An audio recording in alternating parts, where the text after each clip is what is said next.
کہ اندرون سندھ میں کسی ایک جگہ پر کوئی جلسہ تھا. حضرت والد صاحب رحمہ اللہ بھی اس جلسے میں شریک تھے اور ایک بہت بڑا نواب اور سردار بھی اس جلسے میں شریک تھا. سردار صاحب نے اسٹیج سیکرٹری کو کہا کہ دیکھو میں نواب ہوں، سردار ہوں، میری تقریر مولوی کے بعد ہونی چاہیے تاکہ لوگوں کو پتہ چلے کہ میں مہمان خاص ہوں. اسے کا کوئی مسئلہ ہی نہیں، پہلے مولوی کو نمٹاتا ہے پھر آپ. بالکل ٹھیک ہے. حضرت والد صاحب کو پہلے تقریر دے دے. حضرت والد صاحب محفل لوٹ کر واپس لوٹے اور سردار صاحب کو مائک پر دعوت دی گئی کہ جی فلاں سردار تو نواب تو خان تو فلاں تو فلاں تو فلاں آئے اور اسٹیج پر جلوہ افروز ہوں. وہ مائک پر آیا، اس نے کہا کہ تقریر تو جو کرنی تھی وہ ڈاکٹر خالد سبرو کر چکے، میرے لیے یہ چھوڑا ہے کہ کوئی ڈھول ہو لے آؤ، میں اب ڈھول بجاؤں، اس کے علاوہ میرے لیے کچھ نہیں باقی رہا. حافظ حمداللہ صاحب کی تقریر کے بعد یہی ہے کہ کوئی ڈھول شول لے آئے تو میں وہ بجا دوں، باقی تو سب کچھ وہ بول گئے.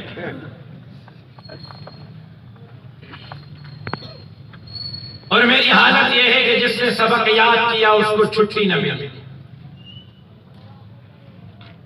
آج کون سا دن ہے؟ شکر ہے یہ تو آپ کو یاد ہے. پچھلے پیر کو ہم کراچی سے نکلے، قائد آباد اور گگر پھاٹک اور گھاڑوں اور ٹھٹھا سے ہوتے ہوئے سجاول پہنچے. منگل کو حیدرآباد میں عظیم الشان عقید الوصال پی ڈی ایم کے جلسے میں شرکت، بدھ کو جام شوروں میں، دادوں میں، لاڑکانہ میں پروگرامات، جمعرات کو شکارپور اور سکھر میں عظیم الشان اجتماعات، جمعہ ملتان میں، ہفتہ دن کو لکھی غلام شاہ میں، رات کو شکارپور شہر میں، اتوار دن کو خیرپور میں، رات کو نوشہر و فیروز میں، کل پیر دن کو جوہی دادو میں، رات کو حیدرآباد میں، آج پھر آپ کے ساتھ کراچی میں ہوں، کل پھر رات کو مٹیاری کے عوامی اجتماعات میں شرکت کے لیے دوبارہ سفر کرنا ہے. لیکن میرے ساتھ بھی حشر ہوئی ہے، جس نے سبق یاد کیا اس کو چھٹی نہ ملی. اور انہوں نے کہا کہ جی آپ نے آخری تقریر کرنی، جو میں سمجھتا ہوں کہ سراسر میرے ساتھ زیادتی ہے. موضوع کے مناسبت سے دو چار باتیں عرض کرتا ہوں اور کوشش کروں گا کہ 5 سے 10 منٹ میں اپنے معروضات کو نمٹا سکوں. آج کے اس کانفرنس کا موضوع سیرت محمد مصطفیٰ معاشرت صحابہ، اور میں سمجھتا ہوں کہ جمعیت علماء اسلام کا مشن بھی نظام مصطفیٰ تحفظ عصمت صحابہ ہے. اور ہمارا عقیدہ اور ایمان ہے کہ کائنات کے اندر ہر منصب تھوڑی بہت محنت کرنے سے مل سکتا ہے، ہر مقام تھوڑی بہت محنت سے مل سکتا ہے. انسان اگر چاہے کہ میں ڈی سی اور ایس پی بنوں، سی ایس ایس کا امتحان پاس کرے، ڈی سی اور ایس پی بن سکتا ہے.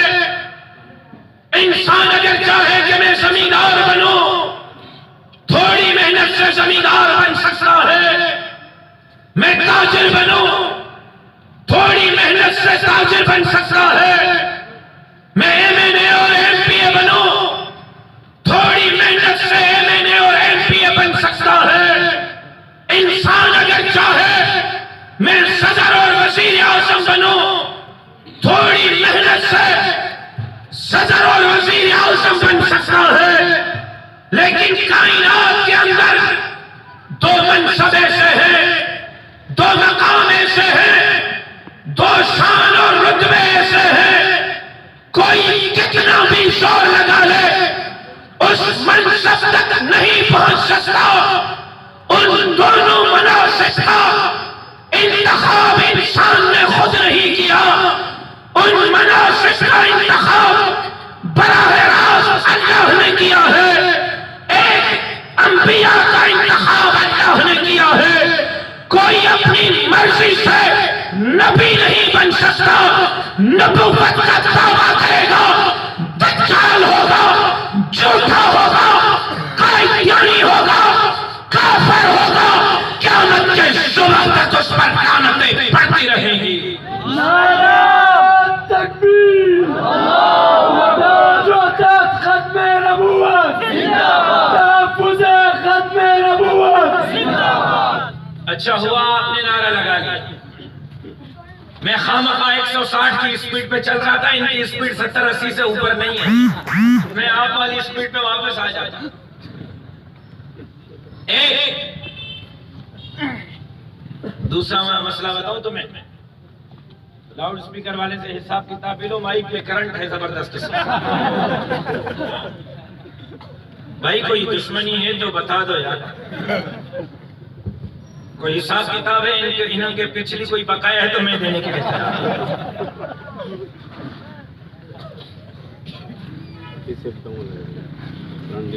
ایک نبی کا انتخاب اللہ نے خود کیا. انبیاء کا انتخاب اللہ نے خود کیا. موضوع کے مناسبت سے لب کشائی کر کے اس ساکان محمد مصطفیٰ اور اس ساکان صحابہ کی لسٹ میں نام لکھوانا چاہتا ہوں. انبیاء کا انتخاب بھی اللہ نے خود کیا تو جناب سرور کونین سرکار دو عالم کے صحابہ کا انتخاب بھی اللہ نے خود کیا. کوئی اپنی مرضی سے نبی نہیں بن سکتا. کوئی اپنی مرضی سے صحابی نہیں بن سکتا. انبیاء کا انتخاب بھی اللہ نے کیا, صحابہ کا انتخاب بھی اللہ نے کیا. اور آج عجیب دن آ گئے کہ مدینے کی ریاست میں لا الہ الا اللہ کے نعرے پر حاصل ہونے والے ملک میں عزت تو محفوظ نہیں. 4 سال کی معصوم بچیوں کے ساتھ اجتماعی زنا کی جا رہی ہے. آج بچیوں کے لاشیں روڈوں پر پھینکی جا رہی ہیں. آج مدینے کی ریاست میں عام آدمی کو 2 وقت کا کھانا تو میسر نہیں. آج مدینے کی ریاست میں امن امان تو حاصل نہیں. لیکن ایک طرف ملک داخلہ اور خارجہ پالیسی میں تنہائی کا شکار ہے. اور عجیب ملک ہے کہ جب تک چور تھے اچھی حالت میں تھا. جب سے مدینے کی ریاست کا والی آیا ہے 4 دن پہلے ٹرانسپیرنٹی رپورٹ آئی ہے کہ جتنی کرپشن عمران خان کے دور میں ایشیا کے پورے اس خطے میں پاکستان میں ہوئی ہے اتنی کرپشن 70 سال میں پاکستان میں نہیں ہوئی. جتنی مہنگائی اس دور میں ہوئی کبھی پاکستان کے تاریخ میں نہیں ہوئی. آج عام آدمی 2 وقت کے کھانے کے لیے پریشان ہے. آج مزدور عزت کے ساتھ 2 وقت کا نوالا نہیں کھا سکتا. ایک طرف ملک کی جغرافیائی سرحدات پر حملہ ہے, ایک طرف پاکستان کو کمزور کیا جا رہا ہے, کشمیر کو بیچا جا رہا ہے, گلگت بلتستان کو الگ کرنے کی منصوبہ بندی ہو رہی ہے, صوبوں کو توڑنے کے منصوبے ہو رہے ہیں.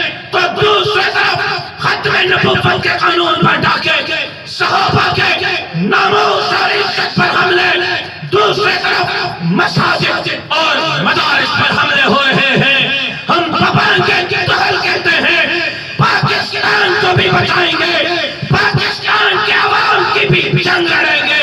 تو انشاءاللہ جب تک جان میں جان ہے ختم نبوت ناموس صحابہ مساجد اور مدارس کی بھی چوکیداری کرتے رہی ہے. نعرہ تکبیر, تحفظ ختم نبوت, تاج و تخت ختم نبوت, جمعیت علماء اسلام, جمعیت علماء اسلام, قائد جمعیت حضرت مولانا فضل الرحمن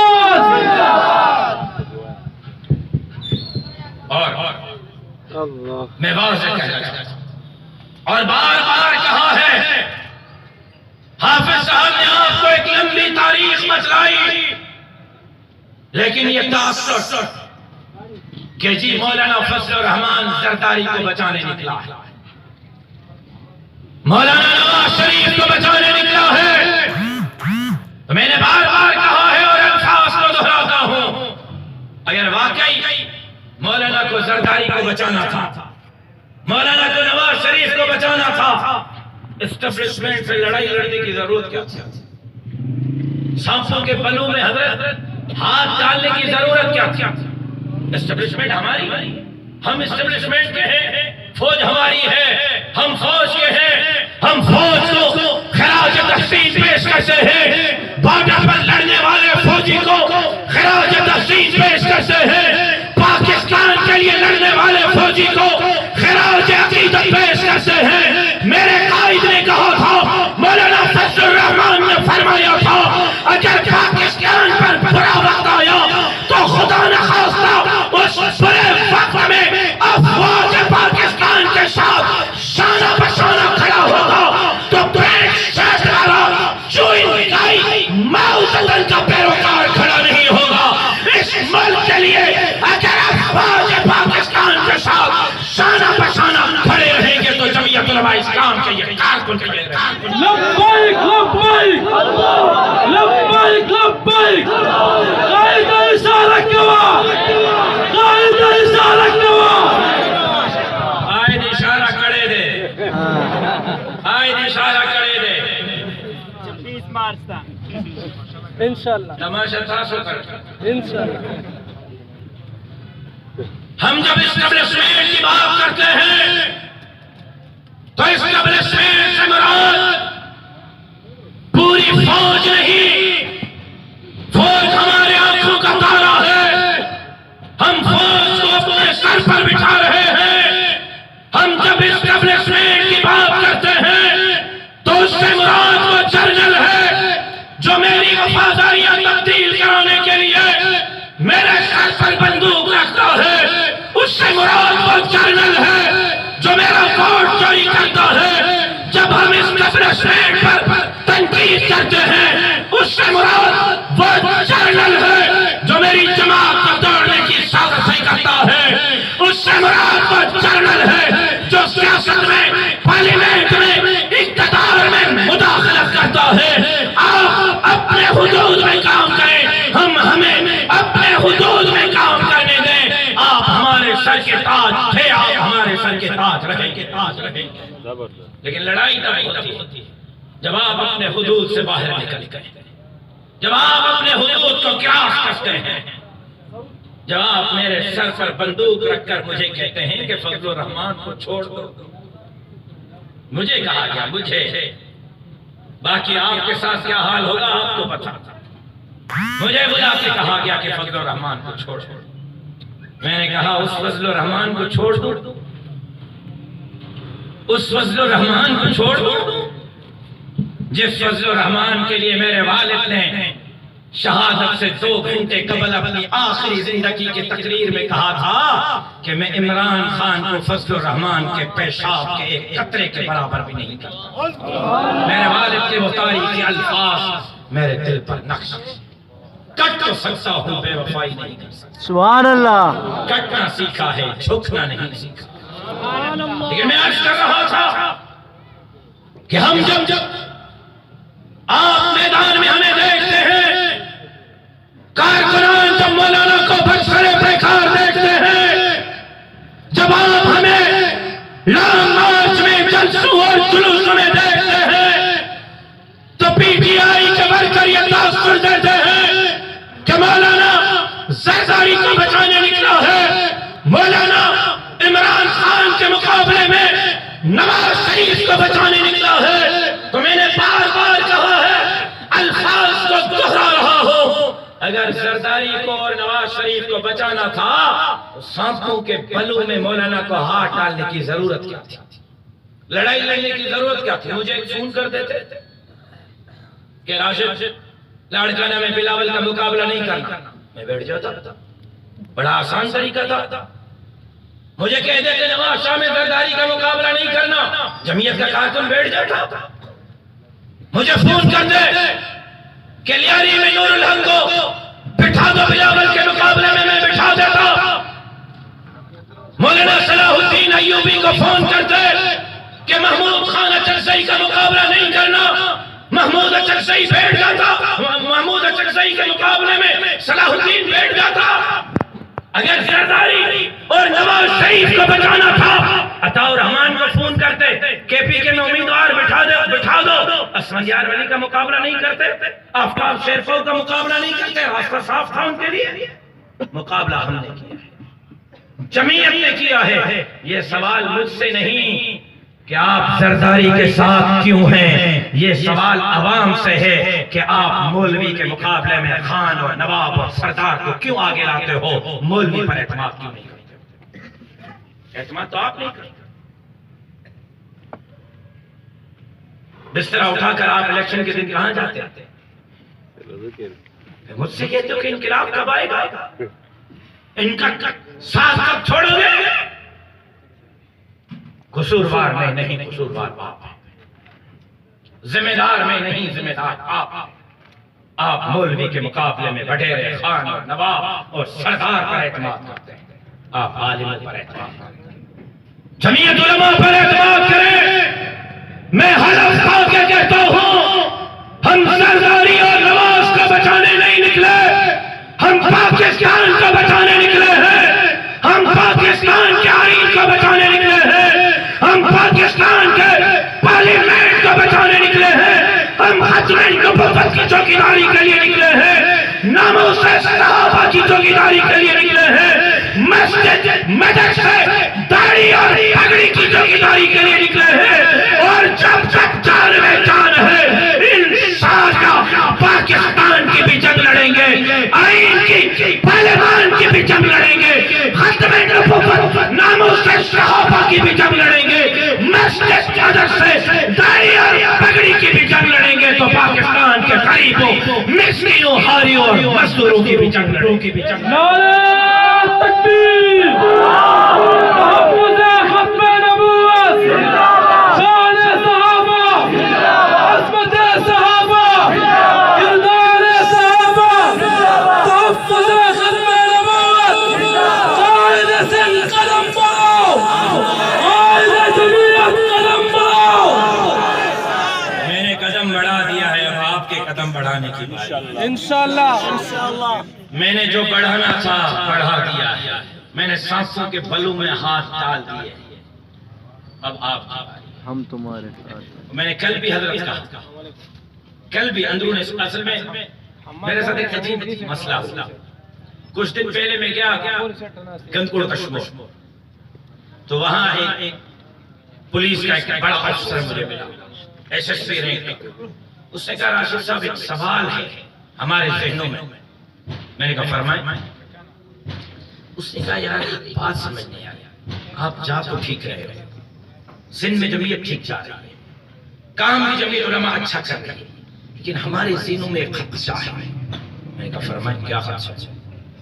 کہا خدشہ یہ ہے کہ ہم اگر جمعیت علماء میں آئیں گے کہیں آپ ہمیں زبردستی داڑھی تو نہیں رکھوائیں گے، آپ زبردستی پگڑی تو نہیں پہنائیں گے۔ پھر کل حضرت دادو میں تھا، وہاں ایک صحافی نے مجھے باقاعدہ میڈیا ٹاک میں سوال کیا کہ یہ آپ کی پریس کانفرنس سے ہم بڑے مطمئن ہوئے ہیں، لیکن ایک بات بتائیں، جب آپ مولویوں کو سندھ میں اقتدار ملے گا آپ زبردستی ہمیں داڑھی تو نہیں رکھوائیں گے؟ یہ کل پھر صبح رات پھر حیدرآباد پہنچا، بڑا جلسہ تھا، وہاں ایک بندہ کھڑا ہوا، کہتے صحیح دو باتوں کی وجہ سے آپ مولویوں کو ہم ووٹ نہیں دیتے۔ میں نے کہا کون سی؟ کہتا ایک یہ ہے کہ وڈیرے خان نواب ہمیں مارتے ہیں، جھوٹی ایف آئی آر کرتے ہیں، اس لیے ہم آپ کو ووٹ نہیں دیتے۔ میں نے کہا اگر آئندہ آپ کا بال کسی وڈیرے نے بینگا کیا تو اس کا جینا جنجال کریں گے انشاءاللہ۔ دوسری بات بتاؤ، اسے کہا ڈر لگتا ہے صحیح کہیں زبردستی پگڑی تو نہیں پہنا۔ اب بات آ کے یہاں تک رک گئی ہے۔ میں نے ان کو کہا ہم زبردستی کسی ہندو کو کلمہ نہیں پڑھائیں گے تو میں داڑھی کیوں رکھوائیں گے؟ ہم زبردستی کسی ہندو ہاں ہم بچائیں گے یہ رحمان کا راستہ ہے، یہ شیطان کا راستہ ہے، یہ جنت کا راستہ ہے، یہ جہنم کا راستہ ہے، اس راستے پر چلو گے سرور کونین تک پہنچو گے، اس راستے پر چلو گے جہنم کی آگ تک پہنچو گے۔ آگے مرضی آپ کی ہے، رحمان کا راستہ اپناتے ہو یا شیطان کا راستہ اپناتے ہو۔ لا اکراہ فی الدین، ادعو الی سبیل ربک بالحکمۃ والموعظۃ الحسنہ۔ اس نے کہا پھر کیا کرو گے؟ اقتدار میں آؤ گے تو کیا کرو گے؟ میں نے کہا ہاں اب سوال ٹھیک ہے۔ اور میں نے کہا سندھ میں اگر ہمیں اقتدار ملا تو، پہلے میں نے یہ کہا وہاں رات کو، پھر میں نے کہا ہمیں اقتدار سندھ میں ضرور ملے گا انشاءاللہ۔ اور حضرت آج میں پیشن گوئی کر رہا ہوں، میں زندہ یا میں مر جاؤں، لیکن میرے الفاظ آج اپنے دل پر لکھ لو، مستقبل آپ کا ہے، انشاءاللہ، مستقبل جمعیت کے جیالوں کا ہے، انشاءاللہ، اور سندھ اسمبلی پر بھی جمعیت کا پرچم لہرائے گا۔ میں پیشن گوئی کر رہا ہوں، سندھ کے وزیر اعلیٰ ہاؤس پر بھی جمعیت کا جھنڈا لہرائے گا۔ انشاءاللہ، میں مستقبل کو دیکھ رہا ہوں، مستقبل پر نظر ہے میری، انقلاب آ رہا ہے۔ انشاءاللہ۔ میں نے کہا اب سوال ٹھیک، تم نے کہا کیا کرو گے؟ میں نے کہا سب سے پہلا کام یہ کروں گا کہ جس اسکول میں سندھ کے وزیر اعلیٰ کا بیٹا پڑھے گا، دیہات میں پکوڑے بیچنے والے کا بیٹا بھی اسی اسکول میں، اسی۔ سبحان اللہ۔ میں نے کہا یہ کروں گا، آج وعدہ کرتا ہوں، جس دن سندھ میں جمعیت علماء کو اقتدار ملا، جس اسپتال میں وزیر اعلیٰ کی بیوی کا علاج ہوگا، مزدور کی بیوی کا علاج بھی اسی اسپتال میں ہوگا۔ سبحان اللہ۔ اس سے آگے اور کیا کریں؟ اعتماد تو کرنا پڑے گا، سب کو آزما لیا ہے سندھ والوں نے، اب جمعیت کو آزمانا پڑے گا۔ انشاءاللہ۔ لہذا ہم دین اور اسلام کی جنگ لڑ رہے ہیں، مسجد اور مدرسے، داڑھی اور پگڑی کی جنگ لڑ رہے ہیں، ختم نبوت کی جنگ لڑ رہے ہیں، ہم آج یہاں آئین کے بالادستی کی جنگ لڑ رہے ہیں۔ آج میں آپ سے پوچھنا چاہتا ہوں، میرے قائد نے آواز دی تھی 1.5 سال قبل لانگ مارچ اور آزادی مارچ کی، آپ کا ضلع سر فہرست تھا، سب سے آگے تھا کراچی کے اسلحہ میں۔ آج پھر میرے قائد نے لانگ مارچ 26 مارچ کو اسلام آباد چلنے کا اعلان کیا ہے۔ کون کون سے مجاہدین آج وعدہ کرتے ہیں کہ قائد کو اکیلا نہیں بھیجیں گے، قائد کے کھانوں کا کھانا میدان میں اترے گا۔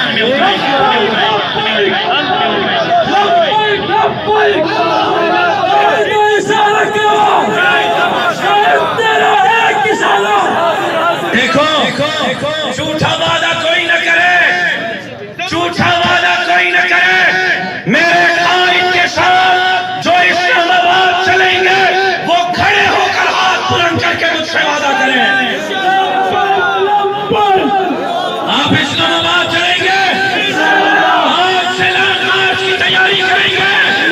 میں یوسیس کی جماعت کو، پی ایس ایس کی جماعت کو، سیلوں کی جماعت کو ہدایت کرتا ہوں کہ آج سے 26 مارچ کے لانگ مارچ کا باضابطہ طور پر آغاز کریں، اور کارکنوں سے اپیل کرتا ہوں آج سے لانگ مارچ کی تیاری کریں۔ انشاءاللہ سہراب کوٹ سے میں آپ کے ساتھ چلوں گا، مجھے اکیلا بھیجو گے یا میرے ساتھ چلو گے؟